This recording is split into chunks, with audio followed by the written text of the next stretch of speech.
여러분, 혹시 지금 매일 드시고 있는 그 약이 단 며칠 만에 뇌졸중 발병 위험을 무려 3배까지 높일 수 있다는 사실을 알고 계십니까?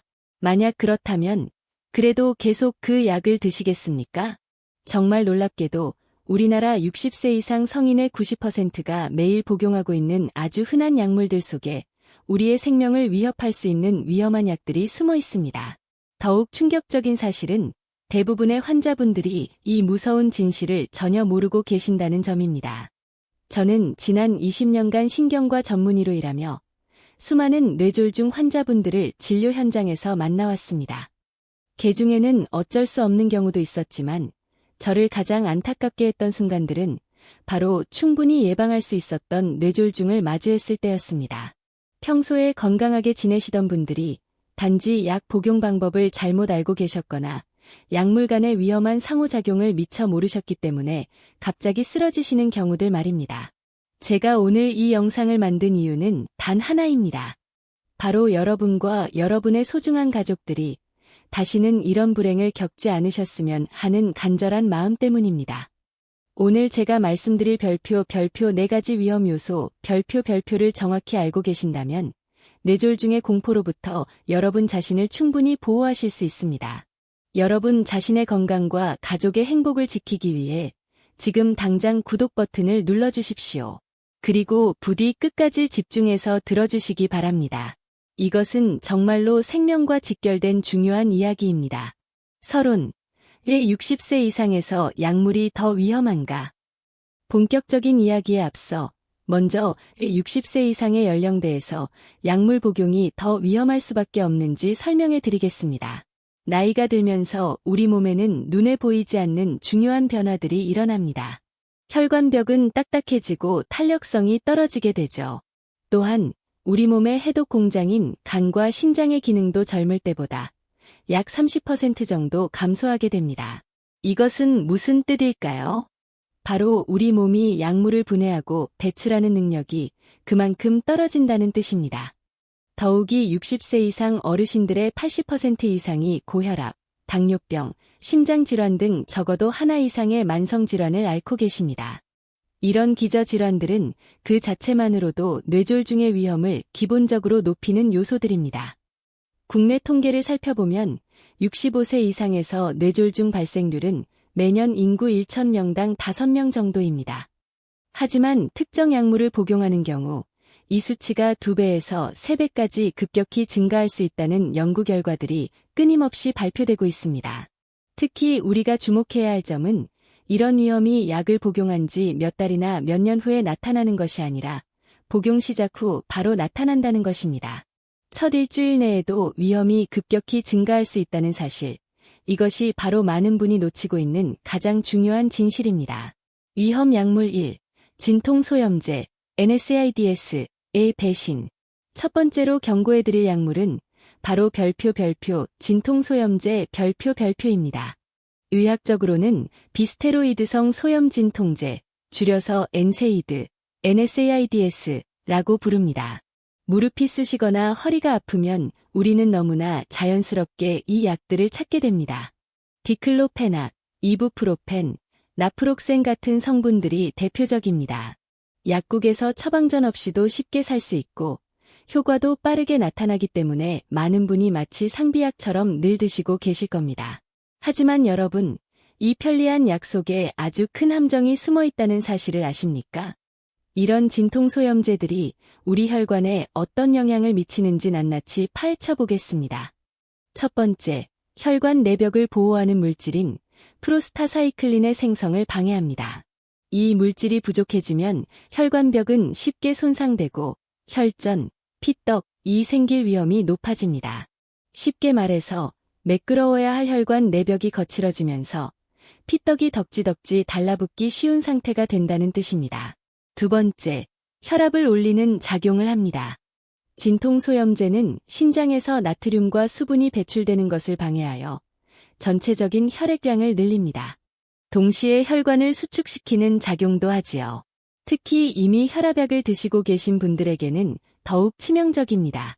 혈압약의 효과를 떨어뜨리면서 동시에 혈압을 올리니 이중으로 문제가 되는 셈입니다. 세 번째, 신장 기능을 악화시킵니다. 신장으로 가는 혈류량을 줄여서 신장이 제대로 일을 못하게 만듭니다. 신장이 나빠지면 체내 수분과 염분 조절이 안 되면서 혈압은 더욱 치솟게 됩니다. 또한 신장에서 만들어지는 여러 호르몬의 균형이 깨지면서 혈관 건강에도 악영향을 줍니다. 네 번째, 혈액의 점성을 높입니다. 쉽게 말해 피가 끈적끈적해진다는 뜻입니다. 끈끈해진 피는 좁아진 혈관을 통과하기 어렵고 이는 곧 뇌혈관이 막히는 뇌경색으로 이어질 수 있습니다. 다섯 번째, 심장에도 큰 부담을 줍니다. 심장 근육으로 가는 혈류량을 감소시켜 심근경색 위험을 높이고 심장 리듬에도 영향을 줄 수 있습니다. 불규칙한 심장 박동은 심방에서 혈전이 생기기 쉬운 환경을 만들고 이 혈전이 뇌로 날아가서 뇌경색을 일으킬 수 있는 시한폭탄이 됩니다. 실제로 유럽 심장학회에서 발표한 대규모 연구 결과를 보면 60세 이상에서 디클로페낙을 일주일 이상 복용한 경우 뇌졸중 위험이 무려 42%나 증가했다고 합니다. 이부프로펜의 경우도 18% 증가했습니다. 더 놀라운 것은 이런 위험이 복용량과 비례해서 증가한다는 점입니다. 하루 3번씩 드시는 분들이 하루 1번 드시는 분들보다 위험이 훨씬 높았습니다. 특히 주의하셔야 할 점은 이런 위험이 복용 시작 후 즉시 나타난다는 것입니다. 첫 일주일 내에도 위험이 증가하며 2주에서 4주 사이가 가장 위험한 시기입니다. 많은 분이 진통제를 먹으면 며칠 후에야 효과가 나타난다고 생각하시는데 부작용은 오히려 더 빨리 나타날 수 있습니다. 여기 부산에 사시는 67세 김 할머니의 실제 사례를 말씀드려 보겠습니다. 평소 건강하게 지내시던 분이었는데 어느 날 무릎이 시큰거려 약국에서 진통제를 사서 드셨습니다. 하루에 3번씩 일주일 정도 꾸준히 드셨는데 어느 날 아침 갑자기 왼쪽 팔에 힘이 쭉 빠지고 말이 어눌해지는 증상이 나타났습니다. 응급실로 급히 오셔서 검사해보니 뇌혈관이 꽉 막힌 급성 뇌경색이었습니다. 다행히 빠른 치료 덕분에 큰 후유증 없이 회복하셨지만 만약 조금이라도 더 늦었다면 어떻게 되었을지 모릅니다. 특히 김 할머니는 평소 혈압약을 드시고 계셨는데 진통제와의 상호작용으로 혈압 조절이 제대로 되지 않았던 것이 주요 원인이었습니다. 그렇다면 관절이나 근육이 아플 때는 도대체 어떻게 해야 할까요? 우선 진통제를 드셔야 한다면 별표 가장 적은 용량으로 가장 짧은 기간 별표만 드십시오. 하루 이틀 정도면 충분합니다. 그 이상 필요하시다면 반드시 의사와 상의하십시오. 특히 혈압약, 당뇨약, 혈전 용해제 등을 드시고 계신 분들은 더욱 주의하셔야 합니다. 약물 이외의 방법들도 매우 효과적입니다. 온찜질이나 냉찜질을 15분에서 20분씩 하루 3번 해보세요.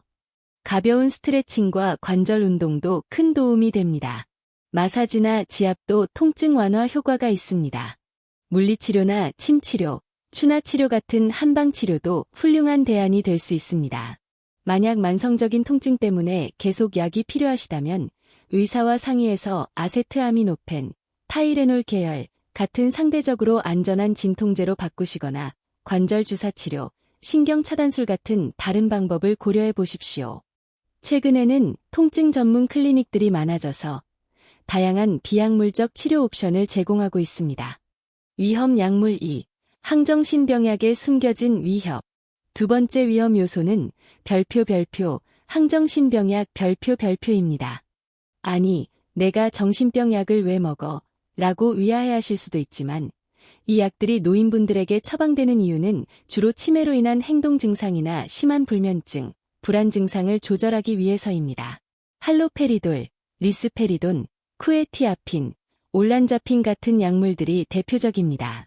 가족들 입장에서는 밤에 잠을 못 주무시거나 심하게 불안해하시거나 때로는 공격적인 행동을 보이시는 어르신을 보면 정말 힘드실 겁니다. 밖으로 배회하시거나 망상 증상을 보이시면 더욱 걱정이 되고요. 그래서 어쩔 수 없이 이런 약들을 처방받게 되는 경우가 많습니다. 하지만 여기에도 심각한 위험이 도사리고 있습니다.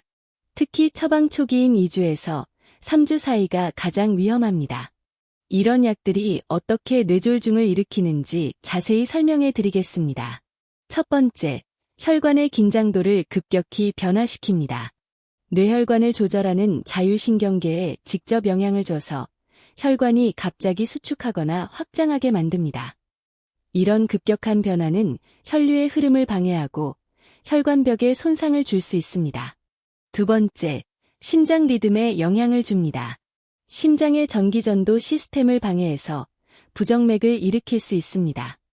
특히 심방세동이라는 불규칙한 심장 박동이 생기면 심방 안에서 혈전이 생기기 쉽고 이 혈전이 뇌혈관으로 날아가 막힐 수 있습니다.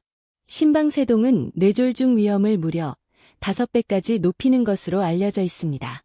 세 번째, 혈압을 급격히 떨어뜨리기도 합니다. 특히 기립성 저혈압이라고 해서 누워있다가 갑자기 일어날 때 혈압이 뚝 떨어지는 현상이 나타납니다. 갑작스러운 혈압 저하는 뇌로 가는 혈류 감소로 이어져 뇌경색을 유발할 수 있습니다. 네 번째, 움직임을 둔화시켜 혈전 생성 위험을 높입니다. 이런 약들은 근육의 경직을 일으키고 활동량을 급격히 감소시킵니다. 활동량이 줄어들면 다리의 정맥에 혈전이 생기기 쉽고 이것이 폐색전증이나 뇌색전증으로 이어질 수 있습니다. 다섯 번째, 혈당과 지질 대사에도 영향을 줍니다. 인슐린 저항성을 증가시키고 콜레스테롤 수치를 악화시켜 장기적으로는 혈관 건강을 서서히 망가뜨리게 됩니다. 여섯 번째, 체온 조절 능력을 떨어뜨립니다.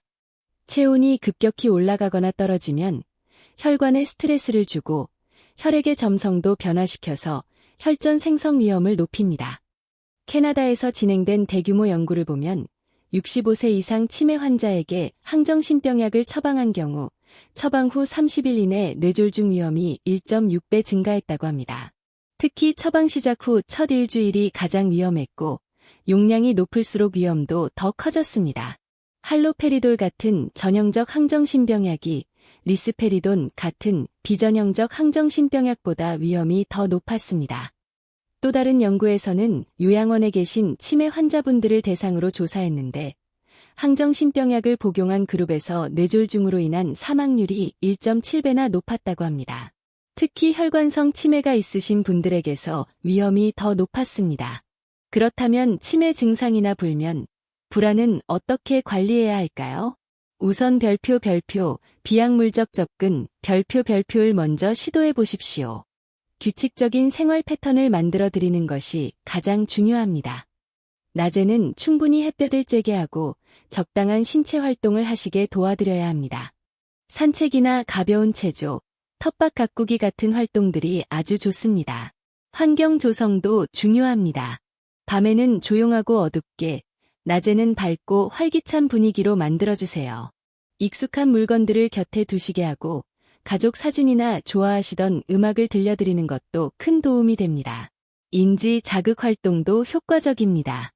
옛날 이야기를 나누거나 간단한 퍼즐, 색칠하기, 노래 부르기 같은 활동들을 함께 해보세요. 손자녀들과의 시간을 늘리는 것도 좋은 방법입니다. 신체 접촉을 통한 위안도 정말 중요합니다. 등을 부드럽게 쓸어드리거나 손을 잡아드리는 것만으로도 불안감을 많이 줄일 수 있습니다. 만약 약물 치료가 꼭 필요하다면 가장 낮은 용량부터 시작해서 아주 천천히 늘려가세요. 그리고 처음 2주에서 3주 동안은 가족이나 간병인이 더욱 세심하게 환자를 관찰해야 합니다. 특히 주에 깊게 관찰해야 할 증상들이 있습니다. 갑자기 말이 어눌해지거나 한쪽 팔다리에 힘이 빠지거나 심한 어지럼증이나 두통이 생기면 즉시 응급실로 가셔야 합니다. 또한 갑자기 넘어지시거나 의식이 흐려지시거나 호흡이 이상해지는 경우에도 마찬가지입니다. 정기적인 검진도 절대 빼먹으시면 안 됩니다. 혈압, 맥박, 혈당 등을 수시로 확인하시고 심전도 검사도 받아보시는 것이 안전합니다. 위험 약물 3. 호르몬 제제의 두 얼굴. 세 번째 위험 요소는 별표 호르몬 제제 별표입니다. 60세 이상에서는 흔히 처방되지 않지만 간혹 갱년기 증상이 심한 여성분들이나 남성 갱년기로 호르몬 보충 치료를 받으시는 경우가 있습니다. 에스트로겐, 프로게스테론, 테스토스테론 같은 호르몬들이죠. 많은 분이 호르몬 치료를 자연스러운 노화 방지, 즉 해춘 치료로 생각하시는데 60세 이후에는 상당한 위험이 따릅니다. 이런 호르몬들이 어떻게 뇌졸중 위험을 높이는지 자세히 알아보겠습니다. 첫 번째, 혈액 응고 시스템에 직접적인 영향을 줍니다. 특히 에스트로겐은 간에서 응고인자들의 생성을 증가시킵니다. 프로트롬빈, 피브리노겐, 7번 응고인자 같은 물질들이 늘어나면서 혈전이 생기기 쉬운 상태로 만듭니다. 동시에 혈전을 녹이는 물질들은 감소시켜서 이중으로 위험을 높입니다. 두 번째, 혈관벽에 직접적인 영향을 줍니다. 혈관 내피세포의 기능을 변화시켜서 혈관의 염증 반응을 증가시키고 혈소판이 달라붙기 쉬운 환경을 만듭니다. 또한 혈관의 수축과 이완 능력에도 영향을 줘서 혈압 변동을 심하게 만들 수 있습니다. 세 번째, 지질 대사에 복잡한 영향을 미칩니다. 좋은 콜레스테롤인 HDL은 증가시키지만 나쁜 콜레스테롤인 LDL의 성질을 변화시켜서 오히려 더 해로운 형태로 만들 수 있습니다. 또한 중성지방 수치를 높여서 혈관 건강을 해칠 수 있습니다. 네 번째, 혈압과 혈당에도 영향을 줍니다. 일부 호르몬은 혈압을 올리는 작용을 하고 인슐린 저항성을 증가시켜서 혈당 조절을 어렵게 만듭니다. 이런 변화들은 모두 뇌졸중의 직접적인 위험 요소들입니다. 다섯 번째, 기존 위험 인자들과의 상승 효과입니다. 흡연, 비만, 고혈압이 있으신 분들에게 호르몬 치료를 하면 위험이 단순히 더해지는 것이 아니라 곱셈 효과로 기하급수적으로 증가할 수 있습니다. 미국 여성건강연구 WHI에서 나온 결과를 보면 60세 이상 여성이 에스트로겐과 프로게스틴 복합 치료를 받은 경우 뇌졸중 위험이 41% 증가했다고 합니다. 특히 뇌출혈 위험은 더욱 크게 증가했습니다. 에스트로겐 단독 치료의 경우도 39%나 위험이 증가했습니다. 더 놀라운 것은 이런 위험이 치료 시작 후 비교적 빨리 나타난다는 점입니다. 첫 1년 이내의 위험이 가장 크게 증가하고 치료 기간이 길어질수록 위험은 계속 누적됩니다. 남성 호르몬 보충 치료도 마찬가지입니다. 테스토스테론 치료를 받은 65세 이상 남성에게서 뇌졸중과 심근경색 위험이 유의미하게 증가했다는 연구 결과들이 있습니다. 그렇다면 갱년기 증상은 어떻게 관리해야 할까요? 우선 별표 생활습관 개선 별표부터 시작하세요. 규칙적인 운동이 가장 중요합니다. 특히 근력 운동과 유산소 운동을 병행하시면 호르몬 변화로 인한 여러 증상을 많이 완화시킬 수 있습니다. 주 3회 이상, 하루 30분 정도의 운동을 꾸준히 하세요. 식단 관리도 중요합니다.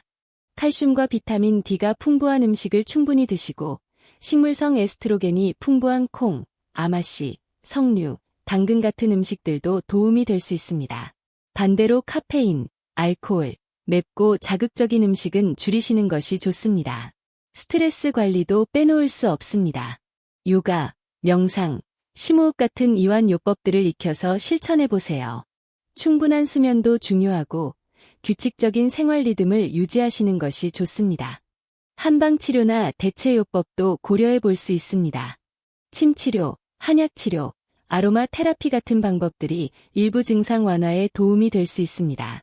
만약 호르몬 치료가 꼭 필요하시다면 별표 가장 낮은 용량으로 가장 짧은 기간 별표만 사용하세요. 3개월에서 6개월 정도로 제한하는 것이 좋습니다. 그리고 정기적으로 혈압, 혈당, 혈액 응고 검사, 유방암 검진, 자궁내 마감 검진을 받으시는 것이 중요합니다. 흡연하고 계신다면 반드시 금연하셔야 하고 비만이시라면 체중 감량도 함께 진행하셔야 합니다. 이런 위험 요소들이 함께 있으면 호르몬 치료의 부작용이 몇 배로 증가하기 때문입니다. 위험 약물사, 다중 약물 복용, 폴리파마시의 공포. 네 번째이자 가장 위험한 요소는 바로 여러 약물을 동시에 복용하는 것. 의학 용어로는 다중 약물 복용, 즉 별표 폴리파마시, 팔리파어머시, 별표라고 부릅니다. 60세 이상 분들의 평균 복용 약물 개수를 아시나요? 놀랍게도 평균 5.2개입니다.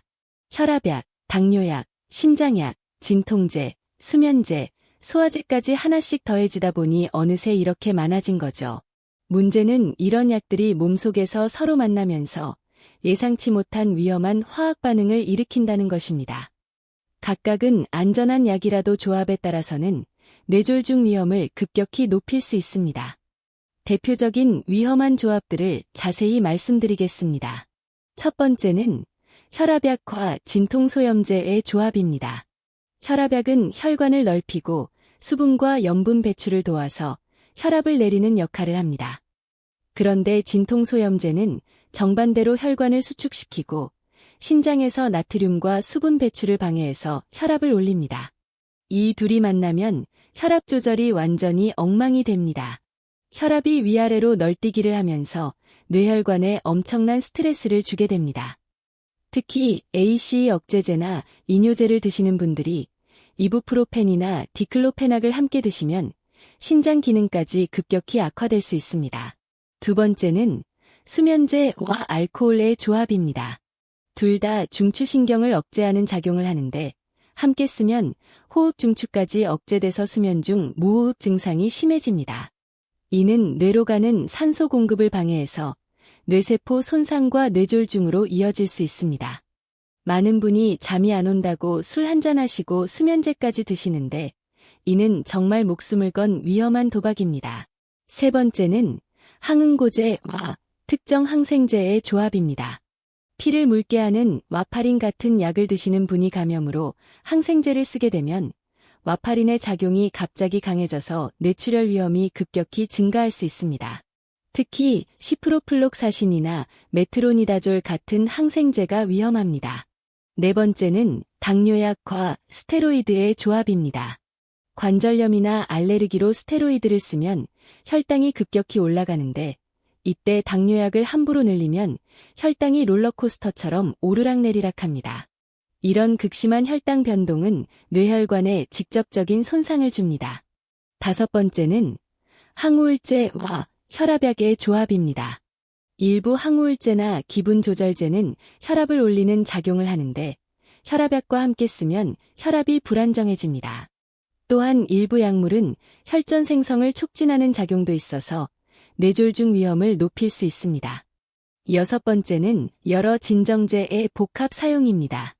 불안증, 불면증, 우울증으로 여러 종류의 진정제를 함께 드시는 경우가 있는데 이때 낙상 위험이 급격히 증가하고 뇌혈류도 감소해서 뇌경색 위험이 높아집니다. 실제 연구 결과를 보면 5가지 이상 약물을 복용하는 65세 이상 환자에게서 뇌졸중 위험이 2.3배에서 3배 증가했다고 합니다.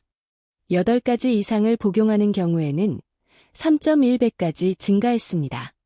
더 심각한 것은 약물이 많아질수록 부작용으로 인한 응급실 내원과 입원 위험도 기하급수적으로 증가한다는 점입니다. 서울에 사시는 72세 박 할아버지의 경우를 말씀드리겠습니다. 고혈압, 당뇨, 관절염으로 총 6가지 약을 드시고 계셨는데 감기에 걸려서 병원에서 해열 진통제와 기침약을 추가로 처방받아 드셨습니다. 약을 드신 지 3일째 되던 날 아침 갑자기 심한 어지럼증과 함께 오른쪽 팔다리에 힘이 빠지는 증상이 나타났습니다. 응급실에서 검사해보니 뇌경색이었고 약물 상호작용으로 혈압과 혈당이 급격히 변하면서 생긴 것으로 판단되었습니다. 특히 혈압약의 효과가 해열 진통제로 인해 급격히 떨어지면서 혈압이 180에서 90까지 널뛰기를 했던 것이 주요 원인이었습니다.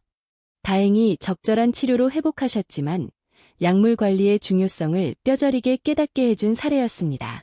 실천 방법, 뇌졸중 예방을 위한 구체적인 액션 플랜. 그렇다면 이런 위험들로부터 어떻게 자신을 보호할 수 있을까요? 막연한 두려움 대신 실제로 실천할 수 있는 구체적인 방법들을 알려드리겠습니다.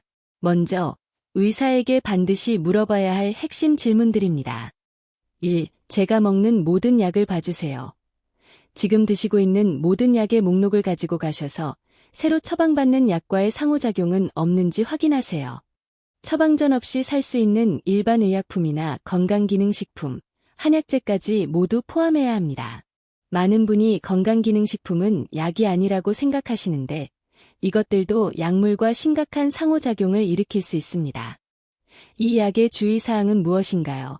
새로운 약을 시작할 때는 반드시 어떤 부작용에 주의해야 하는지, 언제까지 복용해야 하는지, 중단할 때는 어떻게 해야 하는지 구체적으로 물어보세요. 특히 뇌졸중과 관련된 위험 신호들에 대해서는 자세히 알아두셔야 합니다. 3. 꼭 필요한 약만 남겨주세요. 복용 중인 약 중에서 꼭 필요하지 않은 약은 없는지, 용량을 줄일 수 있는 약은 없는지 정기적으로 검토해 달라고 하세요. 많은 경우 습관적으로 계속 드시는 약들이 있는데 이런 약들을 정리하는 것만으로도 위험을 크게 줄일 수 있습니다. 4. 응급 상황 시 어떻게 해야 하나요? 어떤 증상이 나타나면 즉시 병원에 와야 하는지 구체적으로 확인하세요. 갑작스러운 두통, 어지럼증, 언어장애, 시야장애, 팔다리 마비 등의 증상들을 정확히 알아두시는 것이 중요합니다. 5. 다른 병원에 갈 때 뭘 알려줘야 하나요? 다른 병원에서 진료를 받을 때는 어떤 약물 정보를 제공해야 하는지도 미리 상의해두세요. 응급 상황에서 빠른 치료를 위해서는 정확한 복용 약물 정보가 필수입니다. 다음으로는 생활습관 관리의 4가지 핵심 축을 말씀드리겠습니다. 첫 번째는 몸의 신호에 민감해지기입니다. 평소와 다른 두통, 어지럼증, 팔다리에 힘 빠짐, 말이 어눌해지는 증상, 시야장애, 갑작스러운 혈압 변화 등이 나타나면 절대 그냥 넘기지 마세요. 특히 새로운 약을 시작한 후 2주 이내에 이런 증상이 나타나면 더욱 주의 깊게 관찰해야 합니다. 증상 일지를 작성해서 언제, 어떤 증상이 얼마나 지속되었는지 기록해 두시는 것도 좋습니다. 두 번째는 수면, 운동, 식단의 최적화입니다. 매일 같은 시간에 잠자리에 들고 일어나세요. 수면의 질이 떨어지면 혈압과 혈당 조절이 어려워지고 스트레스 호르몬 분비가 증가해서 뇌졸중 위험이 높아집니다. 하루 7시간에서 8시간의 충분한 수면을 취하시고 낮잠은 30분 이내로 제한하세요. 운동은 하루 30분 이상의 가벼운 유산소 운동을 꾸준히 하시고 주 2회 정도는 근력 운동도 병행하세요. 식사는 싱겁고 담백하게 하루 3번 규칙적으로 하시되 과식은 피하고 금연과 금주는 필수입니다. 이런 기본적인 생활 습관만 잘 지켜도 뇌졸중 위험을 30% 이상 줄일 수 있습니다. 세 번째는 심리 사회적 관리입니다. 스트레스와 우울감은 그 자체로도 뇌졸중 위험을 높입니다. 만성 스트레스는 혈압을 올리고 혈관에 염증을 일으키며 혈전 생성을 촉진합니다. 가족, 친구들과의 소통을 늘리시고 취미 활동이나 봉사 활동 같은 사회 참여를 통해 정신 건강을 챙기세요. 종교 활동이나 동호회 참여도 좋은 방법입니다. 혼자만의 시간도 중요하지만 사람들과 함께하는 시간을 늘리시는 것이 건강에 도움이 됩니다. 네 번째는 가족 지원 시스템입니다. 혼자서는 모든 것을 완벽하게 관리하기 어렵습니다. 가족들이 복용 중인 약물을 함께 파악하고 평소와 다른 증상이 나타나는지 관찰해주는 것이 중요합니다. 정기적으로 혈압과 혈당을 측정해서 기록하고 병원 진료에도 함께 동행해서 의사의 설명을 함께 듣는 것이 좋습니다. 마지막으로 지금 당장 시작할 수 있는 단계별 실천 방법입니다.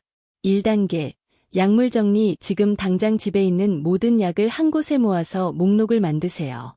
처방약뿐만 아니라 일반 의약품, 건강기능식품, 한약까지 모두 포함해야 합니다.